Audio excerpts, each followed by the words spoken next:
University township बनाने की आपने 5 बात की, क्योंकि डेवलप्ड इंडिया के लिए बहुत जरूरी है।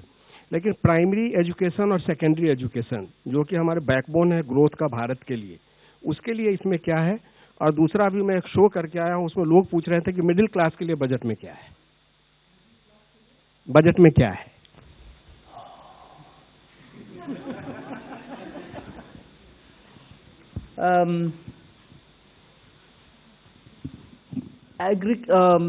हायर एजुकेशन के लिए जब हम 5 यूनिवर्सिटी हब्स बनाने जा रहे हैं, it is very important to recognise that आज प्राइवेट सेक्टर में यूनिवर्सिटीज बहुत आ रहे हैं। स्टेट्स का मन लग रहा है कि और हायर एजुकेशन सेंटर्स जरूर है, होना चाहिए।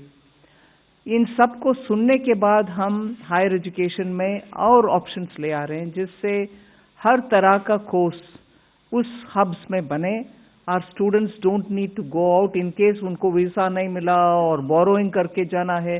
उस क्वालिटी का एजुकेशन भारत में ही हो, इसीलिए जितने भी स्टेट्स वो क्या बोलते हैं, चैलेंज मोड में आकर के बोलेंगे कि हम जमीन देने के लिए तैयार है, मल्टी स्पेशलिटी हॉस्पिटल जैसे बनाते हैं, ऐसे universities with different types of courses can all come and set up, and this will also mean partnering with universities abroad. So higher education में जो flexibility के साथ function करना है और हमारे students जो बाहर जा रहे हैं उनको उसी क्वालिटी के एजुकेशन इधर देने का, ये नहीं कह रही हूं मैं कि हमारे यूनिवर्सिटीज में क्वालिटी नहीं है, मगर एस्पिरेशनल लोग को कुछ और सर्टिफिकेट जब चाहते हैं, वो सर्टिफिकेट क्यों ना भारत में ही ना मिलना, why don't we provide for it? And इसीलिए वो स्कीम ले आए। So it does not immediately mean that we are not going to be spending on primary and secondary.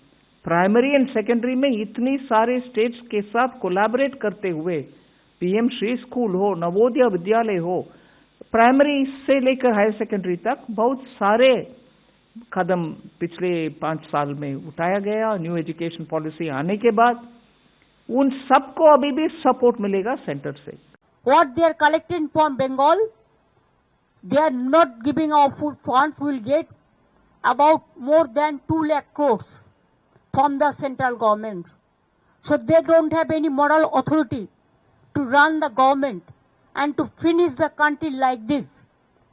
They want to destroy the economic structure of the country, the constitutional structure of this country, the independent agency, including the infrastructural facilities, the economy, the social sector, the economic sector, the federal sector, all is been vanished. Only talking too much and less work. What they do, only they use some jugglery of words which cannot affect.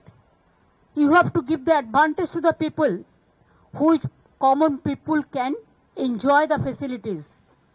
সাধারণ মানুষের জন্য কিছু করেনি, তপশিলীদের জন্য কিছু নেই, আদিবাসীদের জন্য কিছু নেই, যুবকদের জন্য কিছু নেই, চাষীদের জন্য কিছু নেই, মহিলাদের জন্য কিছু নেই, ফার্টিলাইজার সাবসিডি বাড়িয়ে দিয়েছে, সামাজিক সুরক্ষায় কিছু নেই, শিক্ষা দপ্তরে কিছু নেই। আর যে 3টে ফ্রেট করিডোরের কথা বলেছে, আমরা 3টে নয় 6টা করছি সারা বাংলাকে জুড়ে। কাজেই টোটালটাই মিথ্যে কথার ফুলঝুরি, হামটি ডামটি বাজেট।